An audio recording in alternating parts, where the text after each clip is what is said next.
Είσαι πολιτικός και σε ανησυχούν οι αντιδράσεις του κόσμου? Φοβάσαι μήπως η Ελλάδα τοπεί το ποίημα και δεν μπορείς να κυκλοφορήσεις στον δρόμο? Μην ανησυχείς, ο πλαστικός χειρουργός Dr. Alamoutra ήρθε για να σου προσφέρει ένα καλύτερο αύριο.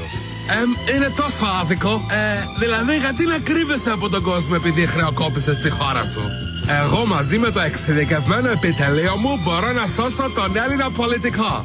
Έχω κάνει μια προεργασία για να σας παρουσιάσω τη δουλειά μου. Εντυπωσιακά μπορεί να είναι τα αποτελέσματα στον Γιώργο Παπανδρέου. Αγνώριστο θα είναι. Ο Ευάγγελος Βενιζέλος μπορεί κάλλιστα να μεταμορφωθεί σε κάτι τέτοιο. Όπως επίσης και ο Αντώνης Σαμαράς. Ούτε εγώ δεν το γνώρισα, να φανταστείτε. Για τον Αλέξη Τσίπρα προτείνουμε μια αλλαγή σε κάτι τέτοιο. Εύκολα και πιστικά. Η Δώρα Μπακογιάννη με κανένα δυο επεμβάσεις μπορεί κάλλιστα να γίνει έτσι.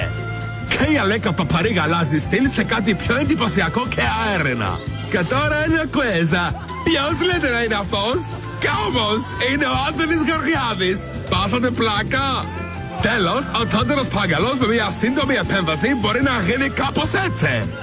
Δυστυχώς με την κοιλιά δεν μπορούμε να κάνουμε κάτι γιατί θέλει λαμαρινά. Ελάτε σε μένα και θα έχετε μούτρα να κυκλοφορήσετε στην κοινωνία. Dr. Alamoutra. Μην αλλάζεις χώρα, άλλαξε μούτρα.